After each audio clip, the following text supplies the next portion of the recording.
Hello friends, വണ്ടി മാരുതി സിയാസ് ആണ്. Ciaz 2015 model വണ്ടിയാണ് സിയാസ്. ഇതിൽ കംപ്ലൈൻ്റ് എന്ന് പറഞ്ഞു കഴിഞ്ഞാൽ കസ്റ്റമർ കൊണ്ടുവന്നത് ഓയിൽ കൺസപ്ഷൻ സെക്കൻഡ് ഹാൻഡ് എടുത്തതാണ്. കസ്റ്റമർ എടുത്തതിന് ശേഷം ഓയിൽ ഒരു 1000 കിലോമീറ്റർ 500 കിലോമീറ്റർ ഓടുമ്പോൾ തന്നെ നല്ലവണ്ണം കത്തിപ്പോവുക. അതുപോലെ തന്നെ വൈറ്റ് സ്മോക്കും ഹെവി ആയിട്ടുണ്ടായിരുന്നു. അപ്പോൾ അങ്ങനെയാണ് നമ്മൾ കസ്റ്റമർ നമ്മുടെ അടുത്ത് വണ്ടി കൊണ്ടുവന്നിട്ട് നോക്കുമ്പോൾ ഇതിൻ്റെ കംപ്രഷൻ, മൂന്നാമത്തെ സിലിണ്ടറിലെ കംപ്രഷൻ കുറച്ച് ഔട്ടായിരുന്നു. അപ്പോൾ ആ വഴിയാണ് ഈ വൈറ്റ് സ്മോക്കും വരുന്നതും അതുപോലെ തന്നെ ഓയിൽ കുറഞ്ഞു പോകുന്നതും. അപ്പോൾ ഫുള്ളായിട്ട് നമ്മളിപ്പോൾ ചെയ്തിട്ടുണ്ട്.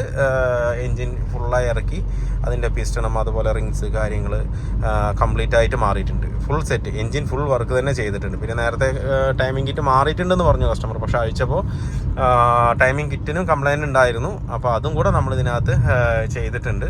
പിസ്റ്റണും കാര്യങ്ങളെല്ലാം നമ്മൾ ഇട്ടിട്ട് തന്നെയാണ് ചെയ്തിരിക്കുന്നത്. കംപ്ലീറ്റ് വർക്കും ഒറിജിനൽ പാർട്സ് ഇട്ടിട്ട് വൃത്തിയായിട്ട് തന്നെ ഫുൾ വർക്ക് നമ്മളിതിനകത്ത് ഫിനിഷ് ചെയ്തിട്ടുണ്ട്. അതുപോലെ തന്നെ നേരത്തെ കസ്റ്റമർക്ക് പുള്ളിങ്ങിൻ്റെ ഒരു ഇഷ്യൂ പറഞ്ഞിട്ടുണ്ടായിരുന്നു. അതും പക്ക സോൾവ് ആയിട്ടുണ്ട്.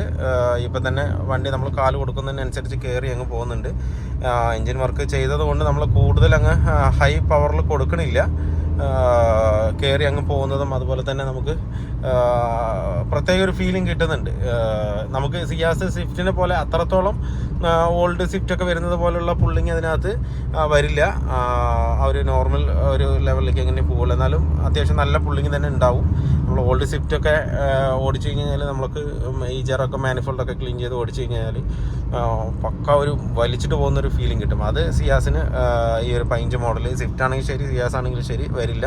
ആ ഒരു ലെവലിലെ ഫ്ലോയിലങ്ങനെ പോവുള്ളൂ.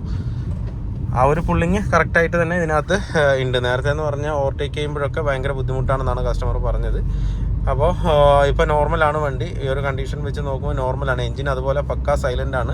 ഏകദേശം 2 ദിവസമായിട്ട് വർക്ക് കഴിഞ്ഞിട്ട് നമ്മളത് ചെക്കിങ്ങിന് വേണ്ടി സ്റ്റാർട്ടിങ്ങിൽ 2 ദിവസം ഫ്രീ റണ്ണിങ്ങിൽ വിട്ടു. ലീക്കോ കാര്യങ്ങളൊന്നുമില്ല, പക്കയാണ്. അതുപോലെ എൻജിൻ സൗണ്ടും തന്നെ പക്ക നോർമലായി. പിന്നെ ഇതിൻ്റെ 3 മൗണ്ടും ഇതിനകത്ത് പോയിട്ടുണ്ട്. നമ്മൾ കാല് കൊടുക്കുന്നതിനനുസരിച്ച് പക്കയായിട്ട് കയറി പോകുന്നുണ്ട്. ഉണ്ടല്ലേ 100, 120 ഒക്കെ 2000 RPM തന്നെ 2500, 3000 RPM തന്നെ നമുക്ക് 100, 120 വരെയൊക്കെ സുഖമായിട്ട് കവറാകുന്നുണ്ട്, കയറി അങ്ങനെ പോകുന്നുണ്ട്.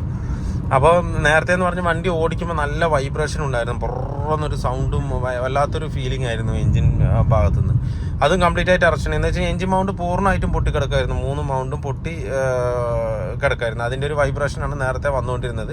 അത് നമ്മൾ 3 മൗണ്ടും ഒറിജിനൽ തന്നെ മേടിച്ചിട്ടത് കൊണ്ട് അത് പക്ക സൈലൻ്റായി. ഇപ്പോൾ വണ്ടിയിലിരിക്കുമ്പോൾ നമുക്കൊരു പെട്രോൾ വണ്ടി എടുക്കുന്നത് പോലൊരു ഫീലിംഗ് ആണ് നമുക്കിപ്പോൾ കിട്ടുന്നത്.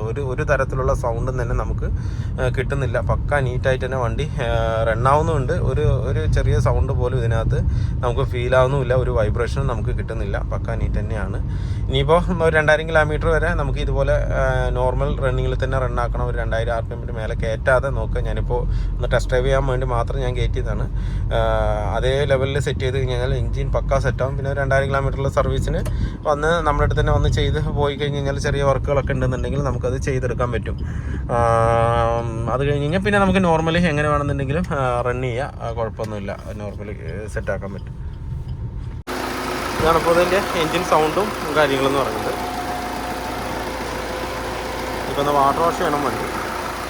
കാരണം മൗണ്ട് നമ്മൾ മാറ്റിയ മൗണ്ട് എല്ലാ ഒറിജിനൽ പാർട്സ് തന്നെയാണ് ഇതിനകത്ത് കയറ്റിയിരിക്കുന്നത്. അതുപോലെ ടൈമിങ്ങിൻ്റെ എല്ലാ സാധനവും നമ്മളിതിനകത്ത് മാറ്റിയിട്ടുണ്ട്.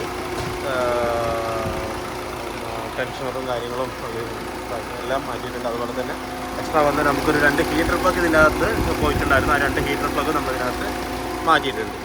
പിന്നെ കസ്റ്റമർക്ക് മെയിൻ കംപ്ലയിൻ്റ് ഉണ്ടായിരുന്നു AC കൂളിംഗ് ഒട്ടും തന്നെ ഇല്ലയെന്നാണ് പറഞ്ഞത്. പക്ഷേ AC കൂളിംഗ് നമ്മളിപ്പോൾ പക്ക ആക്കിയിട്ടുണ്ട്. കൂളിങ്ങെല്ലാം നല്ല കൂളിങ്ങാണ്. ഇപ്പം പുറത്ത് നല്ല വെയിലാണ് എങ്കിലും നമുക്ക് അത്യാവശ്യം നല്ല കൂളിംഗ് തന്നെ ഇതിനകത്ത് വരുന്നുണ്ട്.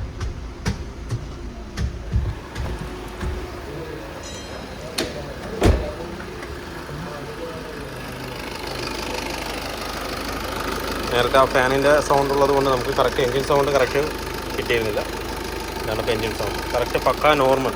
നമ്മൾ ബോണറ്റും കൂടെ അടച്ചു കഴിഞ്ഞ് കഴിഞ്ഞാൽ ഒരു സൗണ്ടും ഇതിനകത്ത് പുറത്ത് കാണില്ല. ഇനിയും കുറച്ച് റണ്ണായി കുറച്ചുകൂടെ സൗണ്ട് നല്ലവണ്ണം കുറവാകും ഇതിനകത്ത്.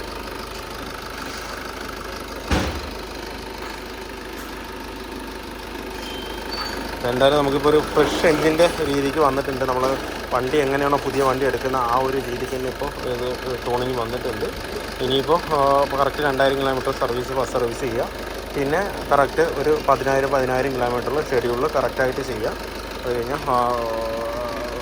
2000 കിലോമീറ്ററിൽ അതുപോലെ 2000 RPM മേലെ കയറ്റാതിരിക്കുക. നോർമൽ റണ്ണിങ് ആക്കി കഴിഞ്ഞ് കഴിഞ്ഞാൽ എൻജിൻ പക്ക സെറ്റാവും.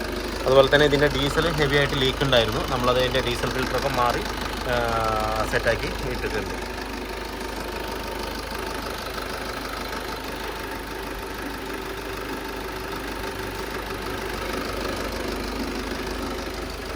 അപ്പോൾ എപ്പോഴും സെക്കൻഡ് ഹാൻഡ് വണ്ടി എടുക്കുമ്പോഴും നോക്കി കിലോമീറ്ററും കാര്യങ്ങളും എഞ്ചിൻ്റെ കണ്ടീഷനൊക്കെ നോക്കിയിട്ട് എടുക്കുക. അല്ലാന്നുണ്ടെന്നുണ്ടെങ്കിൽ ഇതുപോലുള്ളൊരു പണി കിട്ടാനും സാധ്യത ഉണ്ട്. അപ്പോൾ അത് പക്ക ശ്രദ്ധിച്ചിട്ട് വേണം ഓരോ വണ്ടിയും നമ്മൾ പർച്ചേസ് ചെയ്യാനും എടുക്കാനും ഒക്കെ. അപ്പോൾ വീഡിയോ എല്ലാവർക്കും ഇഷ്ടമാണ് ലൈക്ക് ചെയ്യുക, ഷെയർ ചെയ്യുക, അതുപോലെ തന്നെ സബ്സ്ക്രൈബ് ചെയ്യാതെ തന്നെ വീഡിയോ കാണുന്നതെങ്കിൽ സപ്പോർട്ട് ചെയ്യുക. അപ്പോൾ മറ്റൊരു വീഡിയോയിൽ കാണുന്നവരെല്ലാവർക്കും ബൈ.